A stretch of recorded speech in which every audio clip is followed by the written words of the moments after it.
Hello আমার YouTube family. তো শুরুতে দেখো আমি গাড়িতে বসে আছি, কেন বসে আছি সব কিছু তোমাদের সঙ্গে তুলে ধরবো, দেখার চেষ্টা করব। তো দেখতে থাকো ব্লগটা, কেউ স্কিপ করবে না। আর অ্যাকচুয়ালি আমি যাচ্ছি বাপের বাড়ি, মায়ের কাছে যাচ্ছি। তো মেয়েকে নিয়ে চলে গেছি। তো অটোতে ওঠার পরে বাস স্ট্যান্ডে নামার পরে টোটো ধরেছি, টোটো ওটা চৌপতিতে গেছি। এখন বাসে মানে এটা যাবে শিলিগুড়ি, গাড়িটা যাবে তো পলাশবাড়ি হয়ে যাবে। তো আমি একদম মানে এখন আছি আলিপুর চৌপতিতে। তো বাসে অ্যাকচুয়ালি আমি উঠতে পারি না, প্রচণ্ড মাথা ঘুরে। তো আবার বাসে উঠলে কী হয় বলো তো, তাড়াতাড়ি গাড়িটা যায়। তো সেজন্য গাড়িটা যেহেতু হাতের কাছে পেলাম, ছাড়লাম না। আর গাড়িটা ফাঁকাও ছিল। তো কী হয়েছে বলে তো, গাড়িতে যখন আসছিলাম, গাড়িটা যখন ছাড়লো, মেয়ে বলে কি মা আমার হিসু পেয়েছে, আমাকে নামিয়ে দাও, আমি হিসু করবো প্রচণ্ড। তখন আমি ভাবছিলাম যে এখনও তো পুরো রাস্তাটাই পড়ে আছে, এখনই যদি ওর এত চাপ পেয়েছে। তারপরে আমি দাদাকে বললাম, দাদা একটু গাড়িটা 2 মিনিটের জন্য দাঁড় করান না, মেয়েটা হিসু করবে। কিন্তু কিছুতেই গাড়িটা দাঁড় করালো না। অনেক কষ্টে ঠাকুরের নাম করতে করতে আমি মেয়েটাকে এনেছি। এদিকে তো আমার প্রচণ্ড মাথা ঘুরছিল, বমি পাচ্ছিল। তার মধ্যে এদিকে আবার মেয়েরও বলছে মা আমারও বমি পাচ্ছে।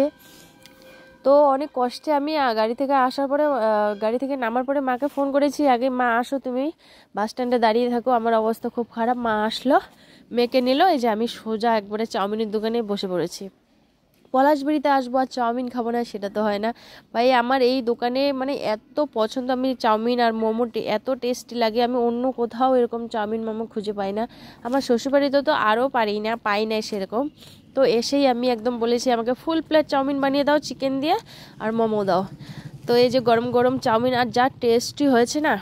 তো অ্যাকচুয়ালি পলাশবাড়িতে বাজারেই আমাদের দোকানে, যে মেয়ে একবারে মা নিয়ে এসেছে, যে দোকানে বসে আঙ্গুর খাচ্ছে। তো একবারে চলে আসলাম বাড়িতে এসে খাওয়া দাওয়া করছি। আর অ্যাকচুয়ালি চাউমিন মোমো খাওয়ার পরে একদম পেট তো ফুলে গেছে। আর এদিকে মা রান্না করেছে মাংস, ডাল, সিম ভাজা।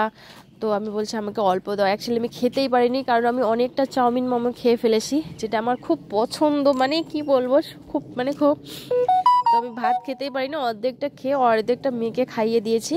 আর মাকে বললাম আমাকে ভিডিওটা একটু করে দাও। তো ব্লগটা আজকে এই পর্যন্ত, বড় করিনি, একবারে পরের দিন এন্ড করলাম, যেহেতু আগের দিন আর এন্ড করতে পারিনি, শেষ করতে পারিনি। তো এই যে ঘুম থেকে উঠছি মা মেয়ে মিলে। তো মনে হচ্ছে শ্বশুরবাড়ি থেকে বাপের বাড়ি এখানে বেশি ঠান্ডা, মানে এক জায়গা থেকে আরেক জায়গায় গেলে ঠান্ডাটা মনে হয় বেশি লাগে। তো খুবই ঠান্ডা লাগছিল।